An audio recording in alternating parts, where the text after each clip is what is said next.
Muy buenos días. Un día más, con la gracia del Señor, nos disponemos a continuar el comentario del Catecismo de nuestra Madre la Iglesia. Dice así el punto 764. El reino se manifiesta a los hombres en las palabras, en las obras y en la presencia de Cristo.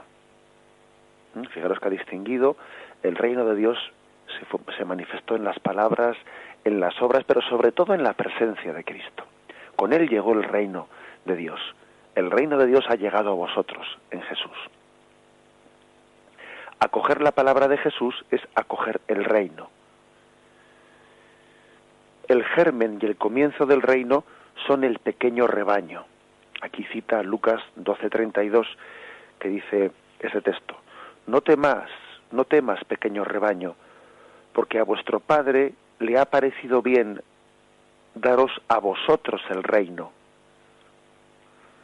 Dios Padre ha querido a ese pequeño rebaño que estaba convocando a Jesucristo, ha querido darles a ellos el reino. Fijaros qué impresionante es, ¿no? Pues la identificación del reino de Dios con ese pequeño grupo de apóstoles que se estaban reuniendo en torno a Jesús. El Padre ha querido daros a vosotros el reino. No temas. Y dice no temas porque es que es grandioso lo que les está diciendo. Es como para echarse a temblar, que el reino de Dios se lo haya dado a ese pequeño rebaño.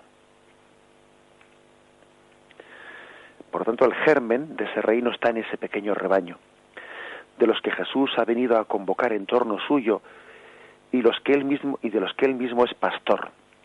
Aquí se citan unos textos en los que se habla, pues, de Jesús como pastor de ese reino.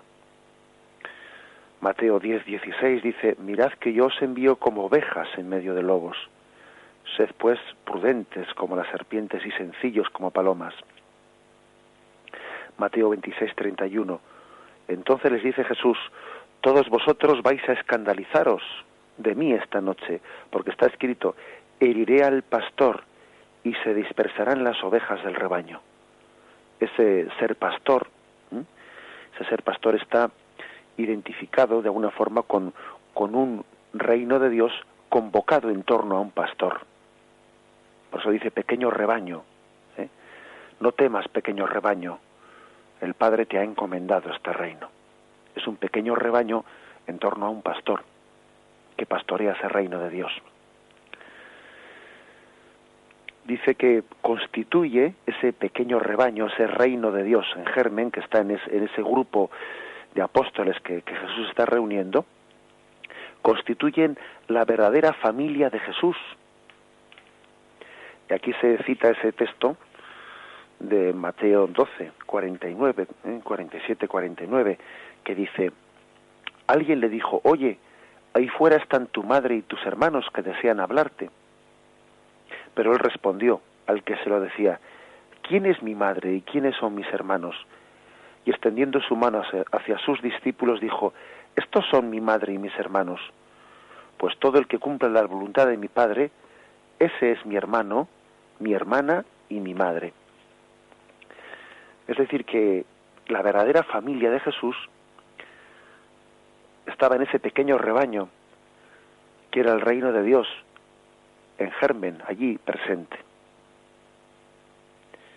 A los que reunió así en torno suyo, les enseñó no solo una manera de obrar, sino también una oración propia. Les enseñó a orar y a relacionarse con Dios, no pues con un estilo propio, que es pues a llamarle Padre, y a relacionarse con Él de esa forma. Es decir, lo que en este punto, en el punto 764, se quiere decir es que Jesús tomó como tarea suya la de convocar ese germen, ese pequeño rebaño del reino de Dios. Jesús fue el convocador de ese reino. ¿Os acordáis de ese pasaje del Evangelio en el que Jesús, mirando a Jerusalén, llora y dice: ¿cuántas veces he querido reuniros como la gallina quiere reunir a sus polluelos bajo las alas? Esa es la tarea de Jesús, reunir bajo sus alas el reino de Dios. Jerusalén, Jerusalén. Y Jesús llora amargamente porque algunos no han querido, han rechazado la invitación a reunirse en ese pequeño rebaño, que es el germen del reino de Dios en la tierra. Jesús quiere convocar bajo sus alas, es el convocador, y él vive el drama de que, pues como un padre y una madre, y viven el drama de unos hijos que no quieren vivir, ¿no? Pues bajo el seno, bajo ese paraguas de la familia, y a veces los padres viven el drama de que los hijos sí quieren igual tener una relación así de línea directa con el padre y con la madre, de vez en cuando llamarles y de vez en cuando hacerse presentes, pero no vivir la hermandad con los demás hermanos. No hay mayor drama para un padre y una madre que tener unos hijos malavenidos entre ellos, que sí, pretenden de vez en cuando acercarse a casa y recibir el cariño del padre o de la madre, pero sin vivir la hermandad con los demás hermanos, sin vivir en esa comunión de la familia. Algo así le pasa también a Jesús, le pasa a Dios, que en esta especie de mentalidad que existe, ¿no?, de hoy en día, de pretender tener una relación directa con Dios sin querer vivir en la comunión de la Iglesia. Si me permitís el ejemplo de ese drama familiar y de este drama de Dios. En nuestra cultura existe, ¿no?, pues esa tendencia a pretender tener hilo directo, ¿no?, hilo directo con Dios, sin querer vivir en esa comunión con la Iglesia, de hermandad con los demás y de comunión con ellos. Y Dios sufre por ese drama. Y Jesús vuelve a decir hoy también: Jerusalén, Jerusalén, cuántas veces he querido reuniros bajo mis alas y convocaros a todos como familia, como hermanos. Bien, esta es la función de Jesús, el gran convocador, el que convoca bajo sus alas, el que quiere formarnos en familia, el que quiere hacer de nosotros pues eso que hace con los apóstoles, que hace con los discípulos, que es forma familia en ellos, ¿no? Forma comunidad, crea comunidad en ellos. Eso quiere hacer con ese germen del reino de Dios que es la Iglesia. El punto 765 dice así: Jesús dotó a su comunidad de una estructura que permanecerá hasta la plena consumación del reino. Y ahora empieza un poquito a describir cómo es esa estructura de la que Jesús dotó a su Iglesia. Y este es un punto importante porque podríamos hacer la pregunta, vamos a ver, ¿Jesús fundó la Iglesia? ¿Jesús instituyó o fundó la Iglesia? Y parece como que pues hoy en día le tenemos un poco de miedo a esa, ¿no?, o hay quien tiene, ¿no?, un poco de miedo a esa pregunta, y no hay que tenerle ningún miedo. Porque claro, Jesús, hombre, si por fundar entendemos lo que hoy se entiende fundar, que es, bueno, pues llamarle a un notario y levantar un acta en la que se constituye esta sociedad, y tal es el presidente y tales son tal, no, los vocales son tales personas, hombre, en ese sentido tan formal, pues Jesús no es que fundase la Iglesia, es que en ese tiempo no se hacían así las cosas, ¿no? Jesús no es que no fundó la Iglesia en este sentido nuestro que decimos, ¿no? Pues, pero Jesús sí fundó la Iglesia, no tanto en un acto, en un momento puntual, sino Jesús fundó la Iglesia fruto de toda su vida. O sea, la Iglesia está fundada por Cristo no tanto en un momento. Fijaros que la Iglesia no celebra nunca el día de su fundación. No, eso no existe. Igual que existe el día de la venida del Espíritu Santo, eso sí que existe, ¿no? El día que Cristo instituyó la Eucaristía. Sí existe eso, la institución del sacerdocio. Eso sí que lo celebramos, pero nosotros no celebramos un día en el que Jesús fundó la Iglesia. ¿Por qué no lo celebramos? Pues porque no es un momento puntual, porque Jesús fundó la Iglesia en toda su vida, es decir, la Iglesia es la continuidad de la vida de Jesucristo. Es mucho más que un momento puntual. Jesús uno saca como consecuencia pues que Cristo tenía intención de fundar la Iglesia de un montón de pasajes. Por ejemplo, cuando Jesús instituye la Eucaristía: tomad y comed, esto es mi cuerpo, tomad y bebed, esta es mi sangre, y luego dice: haced esto en memoria mía.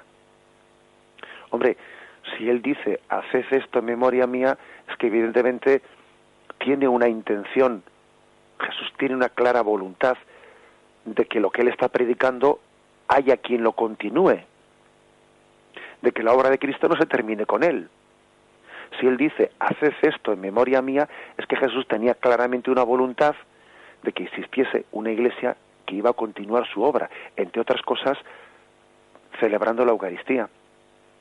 O sea, que creo que es claro. O sea, no es que haya un momento en el que Jesús diga, quiero fundar la iglesia. No, si es que se desprende como consecuencia de un montón de pasajes del Evangelio. Id por todo el mundo predicando el Evangelio. Id y bautizad. Id y perdonar los pecados. Incluso dice en un texto, no terminaréis en todos los pueblos la predicación, en todos los pueblos de Israel, antes de la vuelta de Jesús en gloria. Hombre, pues es bastante de sentido común, ¿no?, que Jesús tenía esa intención. Y desde luego, además, no cabe decir que eso haya sido, como hay quien afirma, ¿no?, desgraciadamente, que eso haya sido una especie de invención posterior que alguien haya añadido a los evangelios, en absoluto. Fijaros que ese texto que he hecho referencia, el texto de la institución de la Eucaristía, haced esto en memoria mía, es uno de los textos que todos los escrituristas coinciden en que es de los textos que se ha transmitido con mayor fidelidad a las palabras de Cristo, que son las mismas palabras de Cristo las que se han guardado en esa institución. Como dice San Pablo, yo he recibido una tradición que a su vez os transmito, que Jesús, la última cena, tomó el pan, tomó el vino. O sea, son las mismas palabras de Cristo que se han transmitido en la institución de la Eucaristía, que no nos hemos atrevido a cambiar ni una coma de esas palabras de Cristo, en las que se dice, haced esto en memoria mía. Por eso la voluntad de Cristo de fundar la Iglesia, pues es evidente, pero no es un momento puntual, como digo, sino que es toda la vida de Cristo, todos los actos de Cristo, pues de ellos se desprende, ¿no? Se desprende esa intención. Y el catecismo cita unos cuantos textos, ¿no?, en los cuales uno ve claramente, pues cómo el Señor estaba dotando a la Iglesia de esa estructura visible, necesaria también, para llevar adelante el reino de Dios en la Iglesia. Dice, ante todo está la elección de los 12 con Pedro como su cabeza. Marcos 3, 14, 15. Instituyó 12 para que estuvieran con él y para enviarlos a predicar con poder de expulsar los demonios. Instituyó a los 12 y puso a Simón el nombre de Pedro.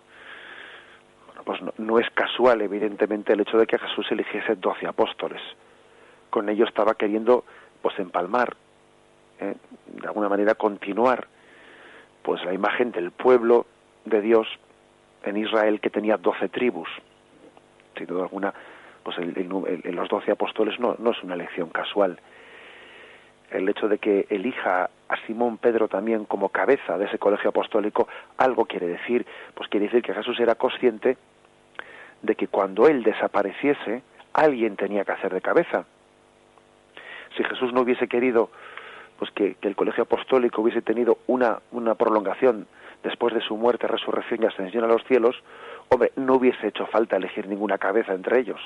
Y hacía Jesús de cabeza.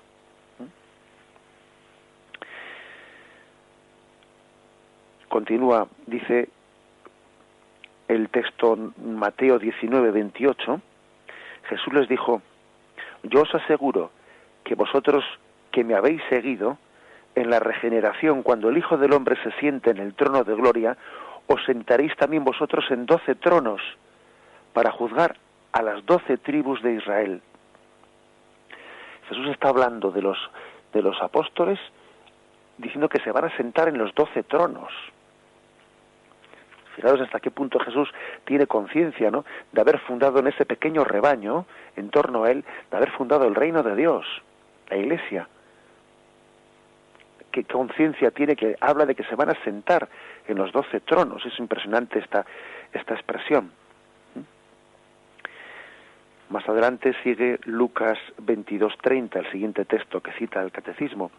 Yo por mi parte dispongo un reino para vosotros, como mi Padre lo dispuso para mí, para que comáis y bebáis a mi mesa en mi reino y os sentéis sobre tronos para juzgar a las 12 tribus de Israel. Dice Apocalipsis 21, 12, 14, otro texto.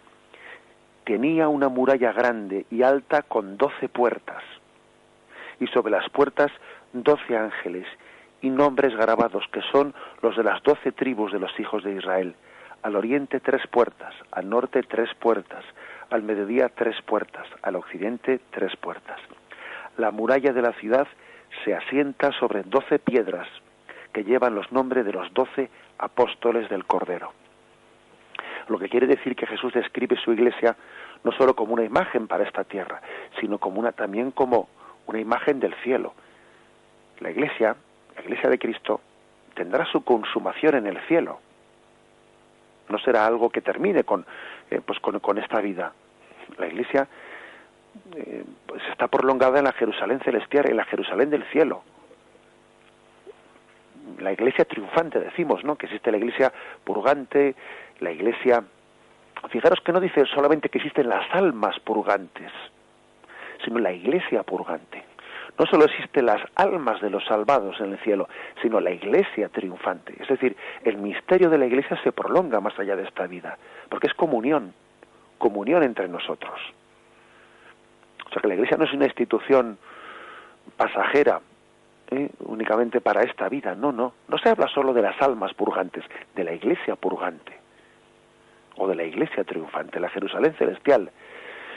El número 12 no solo es atribuido a una imagen anterior del Antiguo Testamento de las 12 tribus, sino que el número 12 se vuelve a utilizar para hablar de las 12 puertas de la Jerusalén celestial en el cielo. Qué conciencia tan grande, ¿no? Qué trascendencia tan grande tenía aquel pequeño grupito, aquel pequeño rebaño de 12 apóstoles que tenía Jesús en torno a él. Bien, dice también Marcos 6:7, y llama a los 12, y comenzó a enviarlos de 2 en 2, dándoles poder sobre los espíritus inmundos. Lucas 10:1-2.